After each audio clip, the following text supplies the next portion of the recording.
في الأول الإعدادي هناخد النهاردة درس مهم جدا، وهو قسمة مقدار جبري على مقدار جبري آخر. أول حاجة بعملها لازم أكون عارف فين المقسوم وفين المقسوم عليه، وبعد كده بمسك أرتب المقادير تنازليا. برتب المقادير تنازليا حسب الأسس.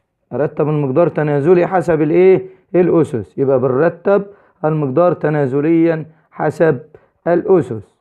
دي أول حاجة. تعالوا كده مع بعض نشوف مثال. بيقول لي اقسم س تربيع زائد س ناقص 12 على س زائد 4. هنقول الحل هنا. تعالوا نشوف مع بعض كده بنحلها ازاي. اول حاجة قلنا هنرتب المقدار بتاعها حسب الاسس. هنا اس 2، هنا اس 1، هنا اس 0، مترتب، وهنا مترتب. باجي عامل شرطة الكسر بتاعتي او القسمة المطولة، واحط هنا المقسوم وهنا المقسوم عليه. يبقى ادي المقسوم اللي هو س تربيع زائد س ناقص 12، وهنا هنحط المقسوم عليه اللي هو س زائد 4، ونبدأ نقسم. طيب بنقسم ازاي؟ بنقسم الحد الاول على الحد الاول. تعالوا نشوف مع بعض. س تربيع على س، قسمة الاساسات المتشابهة طرح الاسس. اس 1 اس 2 يبقى نطرحها يديني اس 1. بعد ما قسمت الحد الاول هبدأ اضرب اللي نتج في المقسوم عليه. س في س بس تربيع، موجب في موجب بموجب، س في 4 ب4 ب4 س. هنا ال 12 مفيش تحتها حاجة، بناخد خط وابدأ اطرح. بنغير اشارات اللي تحت. هنا دي موجبة تبقى سالب، ودي موجبة تبقى سالب. هنا خسران س تربيع وكسبان س تربيع، يبقى راحوا مع بعض يديني 0. هنا خسران 4 وكسبان 3، يبقى معاه خسارة 3 س، وننزل ال 12 بإشارتها. نرجع بعد كده بنقسم برضو بنقسم الحد الأول. هنقسم الحد الأول اللي هو مين؟ سالب 3. سالب 3 على الحد الأول برضو من المقسوم، يبقى سالب 3 على س. أول حاجة سالب على موجب بسالب 3. هنا فيه 1، 3 على 1 ب3. خلاص. وهنا س على س راحت مع بعضيها يديني سالب 3. قلنا بعد ما بنقسم الحد الأول على الحد الأول بنبدأ نضرب. سالب في موجب بسالب، 3 في س ب3 س. سالب في موجب بسالب، 3 في 4 ب12. نبدأ نطرح، يعني نغير إشارات اللي تحت. دي سالبة تبقى موجبة، دي سالبة تبقى موجبة. خسران 3 وكسبان 3 يبقى 0. خسران 12 وكسبان 12 يبقى 0.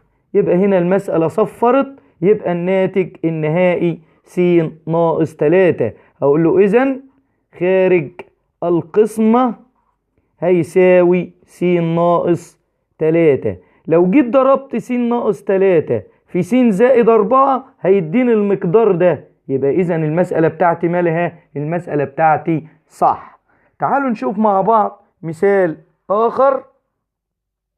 بيقول لي ايه بقى؟ 5 ألف ناقص 10 ألف تربيع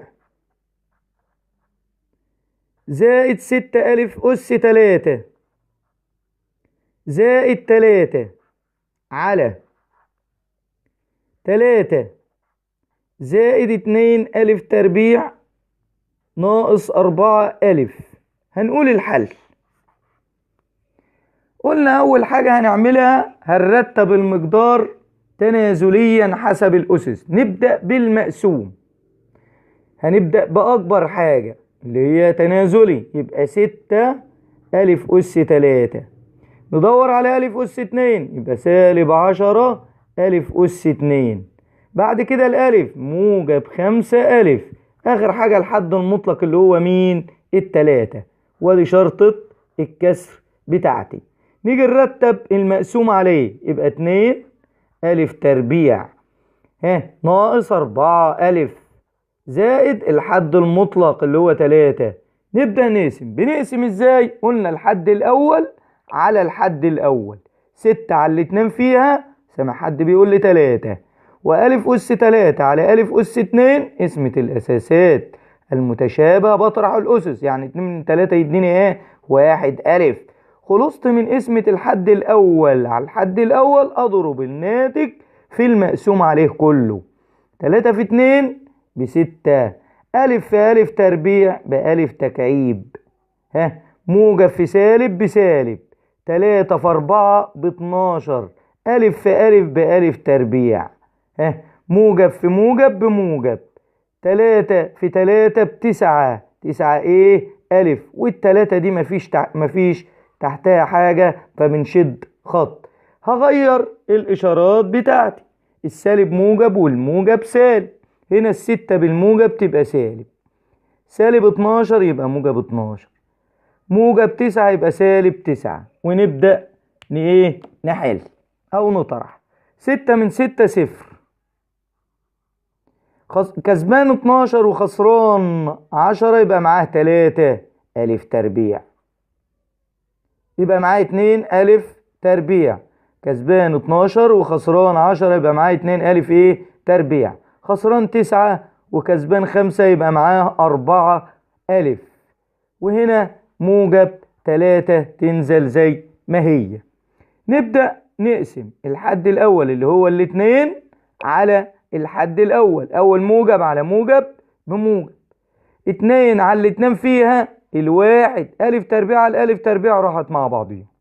نبدأ نضرب الناتج في المقسوم عليه كله، 1 في 2 ب2 ألف تربيع، وهنا موجب في سالب بسالب، 1 في 4 ب4 ألف، وموجب في موجب بموجب، 1 في 3 ب3، ونبدأ نطرح فنغير الإشارات.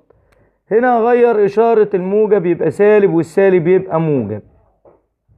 نبدأ هنا كسبان 2 وخسران 2 يبقى 0، خسران 4 وكسبان 4 يبقى 0، كسبان 3 وخسران 3 يبقى 0. إذن خارج القسمة هيساوي كام؟ هيساوي 3 ألف زائد 1. ونشوف مثال مع بعض آخر. هنشوف مثال آخر مهم. إذا كان س ناقص 1 أحد عاملي المقدار س تربيع زائد 5 س ناقص 6، فأوجد العامل الآخر.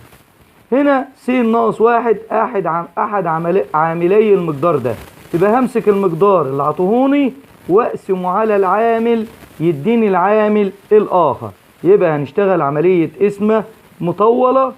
ادي المقسوم عليه اللي هو المقسوم اللي هو المقدار اللي عطوهوني زائد 5 س ناقص 6، والمقسوم عليه اللي هو العامل اللي عطوهوني.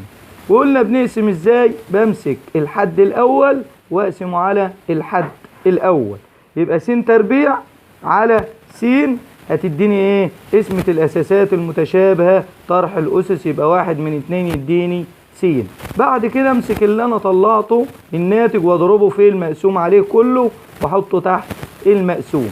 س في س بس تربيع، وموجب في سالب بسالب، س في 1 ب1 س، والستة مفيش حاجة تحتيها فبنشد شرطة. بعد كده بغير اشارات اللي انا طلعته، دي موجبة تبقى سالب، وهنا سالبة تبقى موجب. هنا خسران س تربيع وكسبان س تربيع راحت مع بعضها يبقى 0، كسبان س وكسبان 5 يبقى 6 س ناقص 6. هنمسك برضو ونقسم الحد الأول على الحد الأول. 6 على 1 يبقى موجب الأول على موجب بموجب، و6 على 1 يديني 6. خلاص، وس على س راحت مع بعضها. همسك الناتج اللي أنا طلعته واضربه في المقسوم عليه كله واحطه تحت المقسوم. 6 في س ب6 س، وموجب في سالب بسالب، 6 في 1 ب6، وابدا اطرح يعني اغير الاشارات، دي موجبه تبقى سالب ودي سالبه تبقى موجب. خسران 6 وكسبان 6 راحت مع بعض يديني 0، وهنا خسران 6 وكسبان 6 يديني 0. بعد كده صفرت المسألة. إذن العامل الآخر هو س زائد 6. مثال آخر مهم، مستطيل مساحته 2 س تربيع زائد 7 س ناقص 15 سنتي مربع، وطوله س زائد 5 سنتي، فأوجد عرضه. أنا عندي يا جماعة مساحة المستطيل بتساوي الطول في العرض، يبقى دي مساحة المستطيل بتساوي الطول في العرض. طيب هو عاطيني مساحة وعاطيني طول وعايز عرض، يبقى هنقسم المساحة على الطول يديني العرض، يبقى العرض أو عرض المستطيل يساوي المساحة على الطول. نيجي نشوف المساحة 2 س تربيع زائد 7 س ناقص 15 على العرض الطول اللي هو س زائد 5. هنا حدود الأسس مترتبة تنازليا للمقسوم والمقسوم عليه. نبدأ نقسم. قلنا أنا بمسك الحد الأول وبقسم على الحد الأول.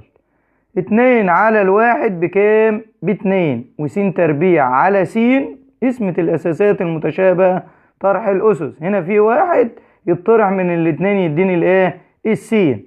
خلصت اسمة الحد الأول، خلاص ببدأ أضرب الحد اللي أنا طلعته في المقسوم عليه. 2 في 1 ب2، وس في س بس تربيع، موجب في موجب بموجب، 2 في 5 ب10 س، وال15 مفيش حاجة تحتيها بنحط لها شرطة، وابدأ اغير اشارات اللي تحت المطروح. خلاص، السالب موجب والموجب سالب، خسران 2 وكسبان 2 يبقى راحت مع بعضها يديني 0، خسران 10 وكسبان 7 يبقى معاه خسارة 3 ايه؟ 3 س، والسالب 15 تنزل زي ما هي. هنا سالب على موجب، برضه هقسم الحد الأول على الحد الأول. سالب على موجب بسالب، 3 على فيه هنا 1 ب3، وس على س راحت مع بعض. خلصت من الحد الأول، أبدأ أضرب اللي أنا جبته. سالب في موجب بسالب، 3 في س ب3 س، وسالب في موجب بسالب، 3 في 5 ب15، ونبدأ نغير الإشارات، السالب موجب والموجب سالب.